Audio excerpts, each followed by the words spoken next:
Marxist party ഇപ്പോൾ പറയുന്ന ഭാഷയും പ്രധാനമന്ത്രി പറയുന്ന ഭാഷയും ഒന്നായി. PMC പദ്ധതിയിൽ ഒപ്പിടാൻ ഏകപക്ഷീയമായി ബഹുമാനപ്പെട്ട പിണറായി വിജയൻ, മുഖ്യമന്ത്രി പിണറായി വിജയൻ തീരുമാനിച്ചത് ആ ബന്ധത്തിന്റെ ഏറ്റവും വലിയ ഒരു തെളിവാണെന്ന് CPI പോലെയുള്ള ഘടകകക്ഷികൾ പോലും പരസ്യമായി പറഞ്ഞിട്ടുണ്ട്. വരാൻ പോകുന്ന തെരഞ്ഞെടുപ്പിൽ BJP മാർക്സിസ്റ്റ് ഐക്യം നീക്കി പുറത്തു വന്നിട്ടിരിക്കുകയാണ്. ഉണ്ണികൃഷ്ണൻ പോറ്റിയുമായി ബന്ധപ്പെട്ട അടൂർ പ്രകാശിനോടൊപ്പം അല്ലെങ്കിൽ സോണിയാഗാന്ധിയോടൊപ്പമുള്ള ഫോട്ടോകൾ പുറത്തു വന്നപ്പോഴൊക്കെ തന്നെയും കോൺഗ്രസിന് നേരെയും ഇത്തരത്തിലൊരു പ്രതിക്കൂട്ടിൽ നിൽക്കുന്ന ഒരു സാഹചര്യം അല്ലെങ്കിൽ വിരൽ ചൂണ്ടുന്ന ഒരു സാഹചര്യത്തിലേക്ക് കാര്യങ്ങൾ പോകുന്നുണ്ട്. അങ്ങനെ ഫോട്ടോ വന്ന പിണറായിന്റെ കൂടെ ഫോട്ടോ വന്നിട്ടില്ല. അടൂർ പ്രകാശ് കുറ്റക്കാരനാണ്, വിജയന്റെ കുറ്റക്കാരനാണ്. ഈ മോഷണം മുഴുവൻ നടന്നത് മാർക്സിസ്റ്റ് പാർട്ടിയുടെ നേതാക്കന്മാർ ശബരിമലയിലെ ദേവസ്വം ബോർഡിന്റെ ഭാരവാഹികളായിരുന്നപ്പോഴും പ്രസിഡന്റ്മാരായിരുന്നപ്പോഴും. അതുകൊണ്ട് മോഷ്ടാക്കളെയാണ് പിടിക്കേണ്ടത്. ഞങ്ങളെന്നും ആ മോഷ്ടാക്കളുടെ പട്ടികപ്പെട്ടിട്ടില്ല. പക്ഷേ ഇടതിന്റെ ഉരുക്കുകോട്ടകൾ ഒരുപാട് തകർക്കേണ്ടി വരും. ഇടതിന്റെ ഉരുക്കുകോട്ടകളൊക്കെ തകർന്നല്ലോ. കഴിഞ്ഞ പാർലമെന്റ് ഇലക്ഷൻ തകർന്നല്ലോ, പഞ്ചായത്ത് ഇലക്ഷൻ തകർന്നല്ലോ. ഏതായി ഉരുക്കുകോട്ട? ഉരുകിപ്പോവുക. ഉരുക്കുകോട്ടകൾ ഉരുകിപ്പോവുക. 86ഓളം സീറ്റുകൾ ഇത്തരത്തിൽ വരുന്ന നിയമസഭാ തെരഞ്ഞെടുപ്പിൽ BJP പിടിക്കാൻ സാധ്യതയുണ്ട് എന്നതായിരുന്നു. അങ്ങനെ ഒരു പ്രതീക്ഷ അവർ മുന്നോട്ട് വെക്കണമെങ്കിൽ ഒന്നും കാണാതെ ആയിരിക്കില്ലല്ലോ. എനിക്ക് ഒറ്റ മറുപടിയുള്ളൂ, ആ ആഗ്രഹവുമായി അവർക്ക് നടക്കാം. ഈ ഒരു CPM BJP ബന്ധം വീണ്ടും ഊട്ടിയുറപ്പിക്കുന്ന അല്ലെങ്കിൽ അതിന് വീണ്ടും സംശയത്തിന് വഴിവെക്കുന്ന രീതിയിൽ കഴിഞ്ഞ ദിവസം ചില പോസ്റ്റുകൾ വന്നിരുന്നു. ഇത് 2021 നിയമസഭാ തെരഞ്ഞെടുപ്പിന്റെ സമയത്തും വന്നിരുന്നു. ഇത്തരത്തിൽ കൂത്തുപറമ്പിൽ പിണറായി വിജയൻ BJPയുടെ പിന്തുണയോടുകൂടി മത്സരിച്ചിട്ടുണ്ടായിരുന്നു എന്നുള്ളത്. ഫാക്ട് ചെക്കിന് ശേഷം അത് അങ്ങനെയല്ല, അത് ഫേക്ക് ന്യൂസ് ആണെന്ന് പറയുമ്പോൾ പോലും ജനങ്ങൾക്കുള്ളിൽ ഈ ഒരു പോസ്റ്റ് ആദ്യം വരുമ്പോഴുണ്ടായിരുന്ന ഒരു വിശ്വാസം CPM BJP സഖ്യം ശരിക്കും ഉണ്ട് എന്ന് വീണ്ടും ഊട്ടിയുറപ്പിച്ചുകൊണ്ടിരിക്കുകയല്ലേ. സംശയമല്ലോ, യാഥാർത്ഥ്യമല്ലേ. പണ്ട് അടിയന്തരാവസ്ഥയ്ക്ക് നടന്ന ശേഷം നടന്ന തെരഞ്ഞെടുപ്പിൽ BJPയുമായി കൈകോർത്ത് അന്നത്തെ RSS നേതൃത്വമായി കൈകോർത്തുകൊണ്ടല്ലേ അവർ. അതിവിടെ മാത്രമല്ല, അത് VP സിംഗിൻ്റെ മന്ത്രിസഭയുടെ കാലഘട്ടത്ത് ആ മന്ത്രിസഭയ്ക്ക് പിന്തുണ കൊടുത്ത പാർട്ടികളിൽ അതിൻ്റെ കോർ കമ്മിറ്റിയിൽ വാജ്പേയിയോടൊപ്പം EMS പങ്കെടുത്തിട്ടുണ്ട്. അപ്പോൾ ഇവരുടെ ഉദ്ദേശം എന്താ? കേരളത്തിലെ കമ്മ്യൂണിസ്റ്റ് പാർട്ടിയും ദേശീയ തലത്തിൽ BJPയും അവരുടെ വർഗ ശത്രുക്കളായി കാണുന്നത് കോൺഗ്രസിനെയാണ്. കോൺഗ്രസിനെ തോൽപ്പിക്കുന്നതിന് വേണ്ടിയിട്ടുള്ള ഏത് നീക്കത്തിന് ഇവർ യോജിക്കും. ഇപ്പം ഞങ്ങളൊന്നും അടിസ്ഥാനരഹിതമായ ആരോപണം ഉന്നയിക്കുന്നതല്ല. മാർക്സിസ്റ്റ് പാർട്ടി ഇപ്പോൾ പറയുന്ന ഭാഷയും പ്രധാനമന്ത്രി പറയുന്ന ഭാഷയും ഒന്നായി. PMC പദ്ധതിയിൽ ഒപ്പിടാൻ ഏകപക്ഷീയമായി ബഹുമാനപ്പെട്ട പിണറായി വിജയൻ, മുഖ്യമന്ത്രി പിണറായി വിജയൻ തീരുമാനിച്ചത് ആ ബന്ധത്തിൻ്റെ ഏറ്റവും വലിയ ഒരു തെളിവാണെന്ന് CPI പോലെയുള്ള ഘടകകക്ഷികൾ പോലും പരസ്യമായി പറഞ്ഞിട്ടുണ്ട്.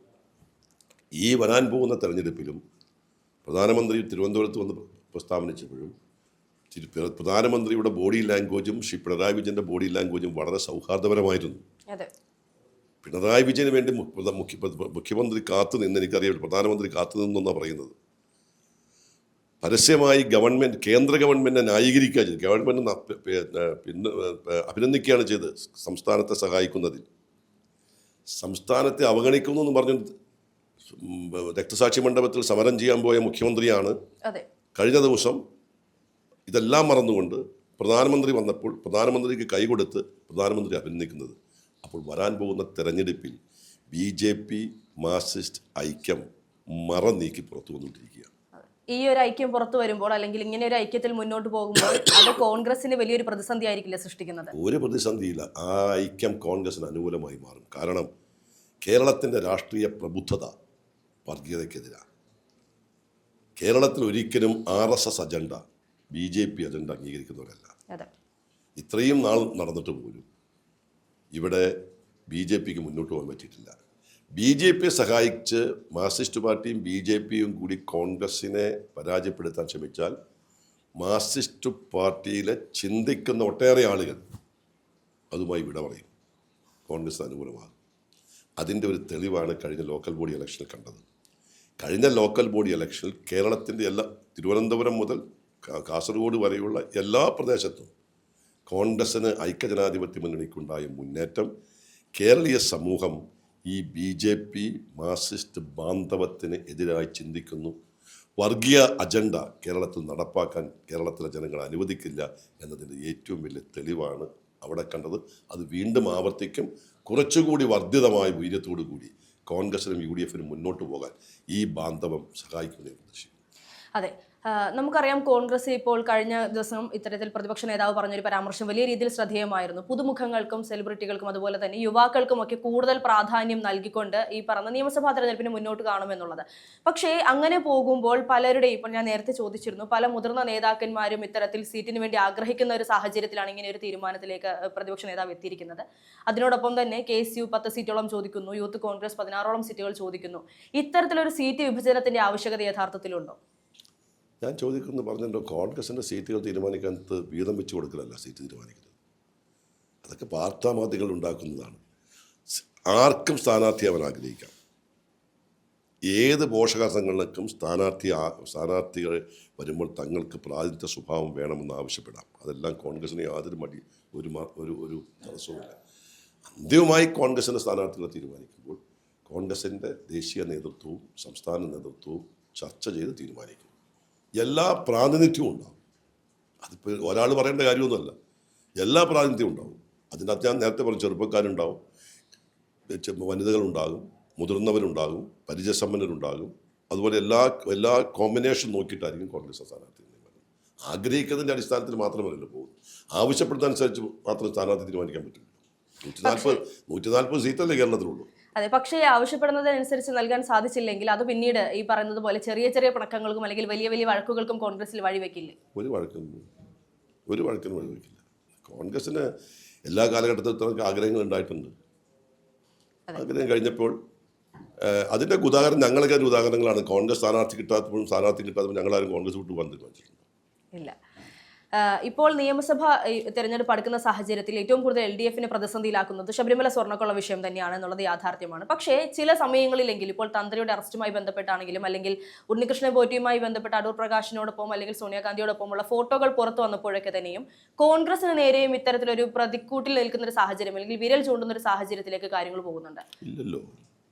ശബരിമലയിൽ എന്താ നടന്നത്? ശബരിമലയിൽ ഫോട്ടോ അല്ല നടന്നത്. ശബരിമലയിൽ നടന്നത് തനി മോഷണമാണ്, കളവാണ് നടന്നത്. ആ മോഷണത്തിന് കൂട്ടുന്നവരാരാന്നുള്ളതാണ് ഇവിടെ തെളിയിക്കപ്പെടുന്നത്. ആ കളവിന് കൂട്ടുന്നവരാരാ?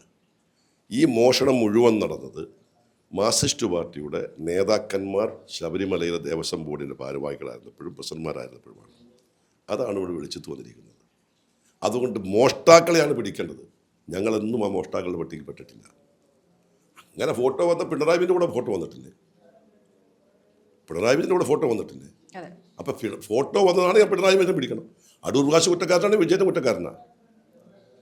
ഫോട്ടോ അല്ല പ്രശ്നം, മോഷ്ടാവുക്കൾ. പണ്ട് ശബരിമലയിൽ നടന്നത് സ്ത്രീ പ്രവേശനം വന്നപ്പോൾ അവിടുത്തെ ആചാരാനുഷ്ഠാനങ്ങൾ ലംഘിച്ചു എന്നതായിരുന്നു. ഇപ്പം അതല്ല വിഷയം.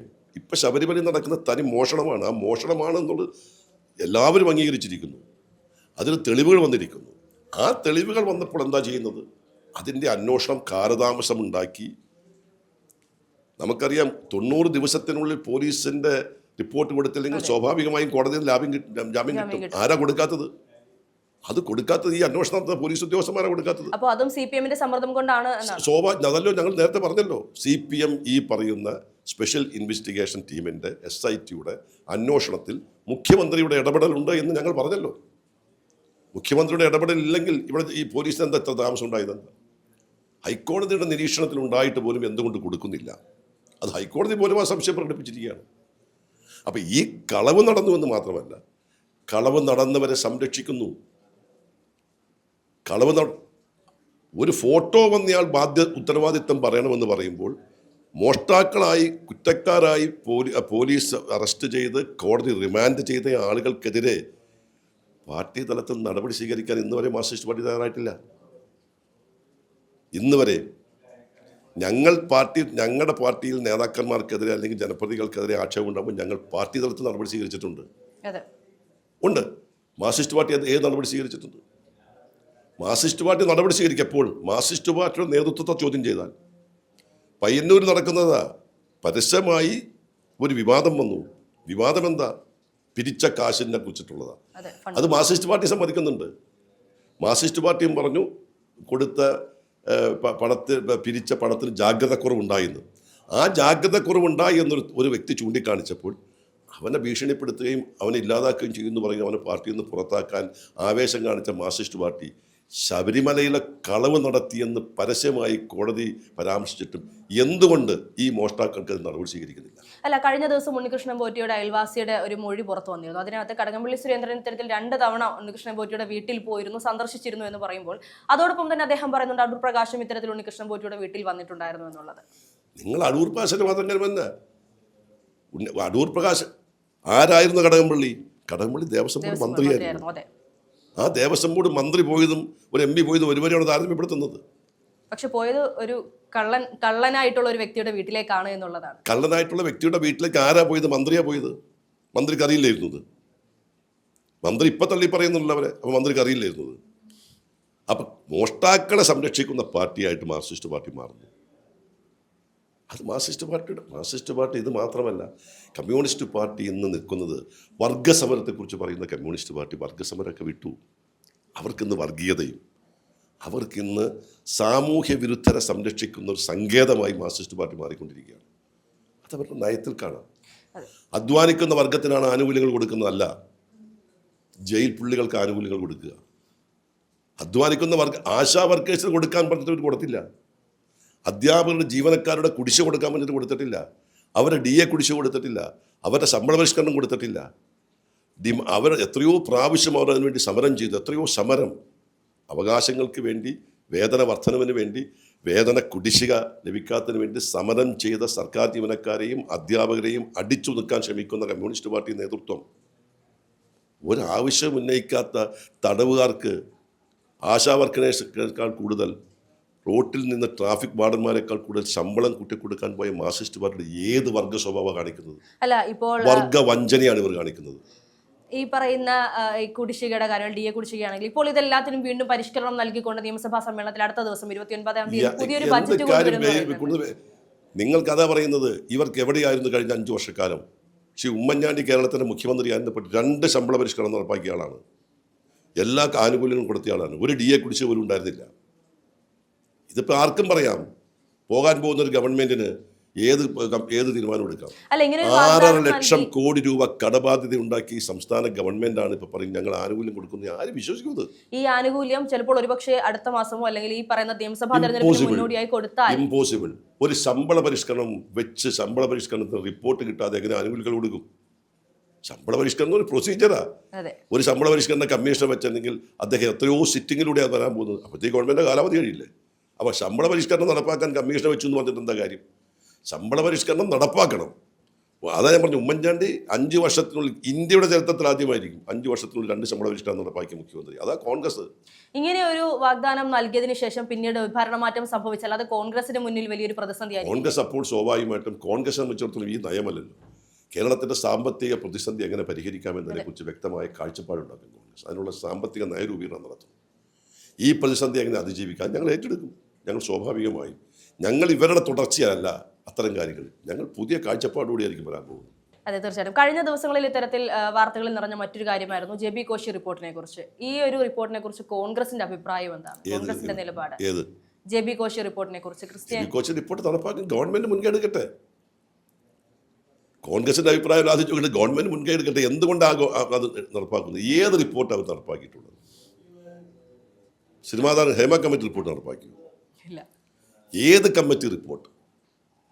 ഞങ്ങൾ പറയുന്നു, ഞങ്ങൾ ഭരിച്ചുകൊണ്ടിപ്പോൾ കമ്മിറ്റി വയ്ക്കുക മാത്രമല്ല കമ്മിറ്റി റിപ്പോർട്ടുകൾ നടപ്പാക്കാൻ ഞങ്ങൾ താല്പര്യം കാണിച്ചിട്ടുണ്ട്. ഇതൊന്നും പൂർത്തീകരിച്ചിട്ടില്ല.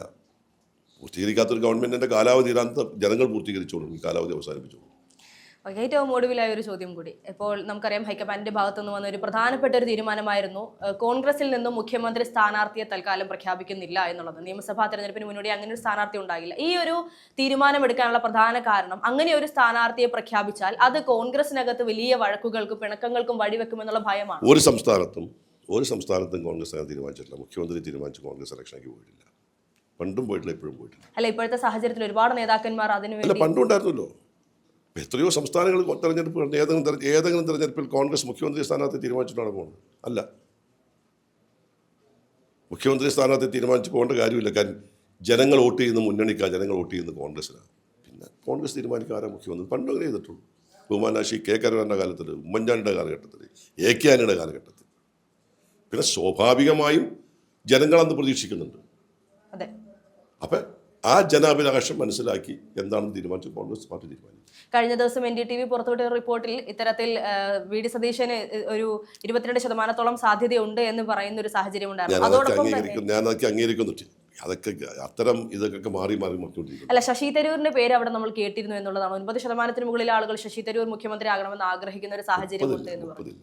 9% മുകളിൽ ആളുകൾ ഉണ്ടാകാം. അതെ, ഉണ്ടാകാം. അപ്പോൾ മറ്റു നേതാക്കന്മാരുടെ പേരുകൾ അവിടെ ഉയർന്നു കേൾക്കുന്നില്ല എന്നുള്ളത് ഏറെ ശ്രദ്ധേയമല്ലേ?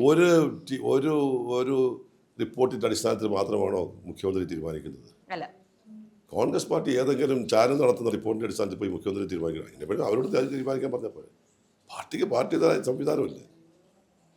പാർട്ടി ചാനലിന്റെ അടിസ്ഥാനത്തിലല്ല, പാർട്ടി ബഹുജന അഭിപ്രായം പാർട്ടി ഉൾക്കൊള്ളും. പക്ഷെ തീരുമാനമെടുക്കുന്നത് ഏതെങ്കിലും റിപ്പോർട്ടിന്റെ അടിസ്ഥാനത്തിലല്ല. കഴിഞ്ഞ ദിവസമായിരുന്നു ഇത്തരത്തിൽ വെള്ളാപ്പള്ളിക്ക് പത്മഭൂഷൺ ലഭിക്കുന്ന ഒരു സാഹചര്യം ഉണ്ടായിരുന്നത്. ആ ഒരു അദ്ദേഹത്തിന് അങ്ങനെ ഒരു പുരസ്കാരം നൽകുന്നതിനെ കുറിച്ച് എന്താണ് അഭിപ്രായം? ഞാൻ അവാർഡ് കിട്ടുന്ന ആളുകളെ ഒന്നും ഞാൻ അപമാനിക്കാൻ തയ്യാറാവുന്നില്ല. പക്ഷെ അദ്ദേഹം തന്നെ അദ്ദേഹത്തിന്റെ അവാർഡിനെ അപമാനിച്ചു കഴിഞ്ഞു. ഞാൻ ഒരു അവാർഡിനെ കുറിച്ച്, പത്മ അവാർഡ് എന്ന് പറഞ്ഞെങ്കിൽ രാജ്യത്തിന്റെ ഏറ്റവും ഒരു ബഹുമതിയാണ്. അത് ബഹുമതി എങ്ങനെയാണ് ബഹുമതിയാവുന്നത്? അത് എത്തേണ്ടവരിൽ എത്തുമ്പോഴാണ് ബഹുമതിയാകേണ്ടത്. ആ ബഹുമതിക്ക് അപ്പോഴാണ് സ്ഥാനം കിട്ടുന്നത്. നൽകിയ ബഹുമതി തിരസ്കരിച്ചവരുണ്ട്. എന്തുകൊണ്ട്? അപ്പോൾ ആശയപരമായ വ്യത്യാസത്തിൻ്റെ പേരിൽ രവീന്ദ്രനാഥ ടാഗോറിന് സർ ബഹുമതി കൊടുത്തപ്പോൾ ജാലിയൻ വാല ബാഗ് കഴിഞ്ഞപ്പോൾ അത് വേണ്ടെന്ന് വെച്ചു രവീന്ദ്രനാഥ ടാഗോർ. അപ്പം ബഹുമതി എന്ന് പറയുന്നത് ആ ബഹുമതിക്കൊരു ബഹുമതി വേണം. എത്തേണ്ട ആൾക്ക് ബഹുമതി. അതൊക്കെ തീരുമാനം എടുക്കേണ്ടവരാണ്. ലഭിക്കുന്ന ഏതെങ്കിലും വ്യക്തി വിവാദത്തിലാക്കാൻ ഞാൻ ആഗ്രഹിക്കുന്നില്ല. കഴിഞ്ഞ ദിവസം BDJS നേതാവ് ഷോൺ ജോർജ് പറഞ്ഞൊരു പ്രസ്താവന ഉണ്ടായിരുന്നു. അദ്ദേഹം പറഞ്ഞൊരു കാര്യം എന്ന് പറയുന്നത് 86ഓളം സീറ്റുകൾ ഇത്തരത്തിൽ വരുന്ന നിയമസഭാ തെരഞ്ഞെടുപ്പിൽ BJP പിടിക്കാൻ സാധ്യതയുണ്ട് എന്നതായിരുന്നു. അങ്ങനെ ഒരു ആഗ്രഹം അല്ലെങ്കിൽ അങ്ങനെ ഒരു പ്രതീക്ഷ അവർ മുന്നോട്ട് വെക്കണമെങ്കിൽ ഒന്നും കാണാതെ ആയിരിക്കില്ലല്ലോ. എനിക്ക് ഒറ്റ മറുപടിയുള്ളൂ, ആ ആഗ്രഹവുമായി അവർക്ക് നടക്കാം. BJPക്ക് ഒരു സീറ്റ് പോലും തുറക്കാൻ സാധിക്കില്ല. ഞങ്ങളെ സംബന്ധിച്ചിടത്തോളം BJPക്ക് ഒരു അക്കൗണ്ട് തുടങ്ങാൻ അനുവദിക്കാത്ത തലത്തിലാണ് ഞങ്ങൾ പ്രവർത്തിക്കുന്നത്. ഞങ്ങളെ സംബന്ധിച്ചിടത്തോളം ഒരു അക്കൗണ്ടും തുടങ്ങാൻ പാടില്ല എന്നുള്ളതാണ്. അതിനുവേണ്ടി കോൺഗ്രസ് ശക്തമായി നിൽക്കും. പക്ഷേ തിരുവനന്തപുരം പോലൊരു കോർപ്പറേഷൻ അവർക്ക് തദ്ദേശ തെരഞ്ഞെടുപ്പിൽ പിടിക്കാൻ സാധിച്ചിട്ടുണ്ട്. പിടിക്കാൻ സാധിച്ചതിന്റെ നമ്മൾ അന്വേഷിച്ചോ? കോൺഗ്രസ് അവിടെ മുന്നോട്ട് പോയി. തകർന്നത് ആരാ? CPM. ആരുടെ വോട്ടാ പോയത്? LDFന്റെ. അപ്പോൾ LDFന്റെ വോട്ട് അവിടെ പോയെങ്കിൽ വരാൻ പോകുന്ന സംസ്ഥാന രാഷ്ട്രീയത്തിൽ BJP മാർക്സിസ്റ്റ് സഖ്യത്തിൻ്റെ ഒരു ഞങ്ങൾ അതിനെതിരാണ്. ഞങ്ങളവിടെ പോരാടി ജയിച്ചവരാണ്. ഞങ്ങൾ പോരാട്ടം നടത്തി ജയിച്ചവരാ. ഞങ്ങൾക്ക് അതിനകത്ത് യാതൊരു ഇതുമില്ല. സ്വപ്നത്തിൽ പോലും BJP RSUമായി ബന്ധപ്പെട്ട ഒരു പാർട്ടിക്ക് ഇന്ത്യയിലുണ്ടെങ്കിൽ അത് ഇന്ത്യൻ നാഷണൽ കോൺഗ്രസ്സാണ്. യാതൊരു സംശയവും ഞങ്ങൾക്കില്ല. അത് ഇന്ന് പറഞ്ഞതല്ല. 950 ആദ്യം പാർലമെൻറ്റ് തെരഞ്ഞെടുപ്പ് നടന്നപ്പോൾ ആ പാർലമെൻറ്റ് തെരഞ്ഞെടുപ്പിന് നേതൃത്വം കൊടുത്ത പണ്ഡിറ്റ് ജവഹർലാൽ നെഹ്റു അദ്ദേഹത്തിൻ്റെ തെരഞ്ഞെടുപ്പ് പ്രചരണ പരിപാടി ആരംഭിച്ചപ്പോൾ ലാഹോറിനടുത്ത് വെച്ച് നടത്തിയ ആദ്യത്തെ പ്രസംഗത്തിൽ അദ്ദേഹം പറഞ്ഞതാണ്, നമ്മുടെ ഏറ്റവും വലിയ ശത്രു വർഗീയതയാണ്. ആ വർഗീയതയ്ക്കെതിരെയുള്ള പോരാട്ടമാണ്. കോൺഗ്രസ് ഇപ്പോഴും ആ വർഗീയതയ്ക്കെതിരെ പോരാട്ടം. ഈ വരുന്ന നിയമസഭാ തെരഞ്ഞെടുപ്പിന് റിസൾട്ട് വരുമ്പോൾ എത്ര സീറ്റുകൾ കോൺഗ്രസ് പിടിക്കുമെന്നാണ് പ്രതീക്ഷിക്കുന്നത്? ഞങ്ങൾ പറഞ്ഞല്ലോ ഞങ്ങളെ സംബന്ധിച്ചിടത്തോളം വളരെ കംഫർട്ടബിൾ മെജോറിറ്റി ഉണ്ടാകും. നല്ല ഭൂരിപക്ഷം. ഞങ്ങളുടെ ലക്ഷ്യമുണ്ട് 100 സീറ്റിലേക്ക് എത്തിക്കാൻ. ഞങ്ങൾക്ക് വളരെ കംഫർട്ടബിൾ ആയിട്ടുള്ള മെജോറിറ്റി ആയിരിക്കും. പക്ഷേ ഇടതിൻ്റെ ഉരുക്കുകോട്ടകൾ ഒരുപാട് തകർക്കേണ്ടി വരും. ഇടതിൻ്റെ ഉരുക്കുകോട്ടകളൊക്കെ തകർന്നല്ലോ. കഴിഞ്ഞ പാർലമെൻറ്റ് ഇലക്ഷൻ തകർന്നല്ലോ. പഞ്ചായത്ത് ഇലക്ഷൻ തകർന്നല്ലോ. ഏതായി ഉരുക്കുകോട്ട? ഉരുക്കുകോട്ടകൾ ഉരുകിപ്പോകുന്നു. അതെ, തീർച്ചയായും. എന്തായാലും ഇത്രയും സമയം നേഷൻ ഫസ്റ്റിനോടൊപ്പം ചെലവഴിച്ചതിന് താങ്ക് യു സോ മച്ച്.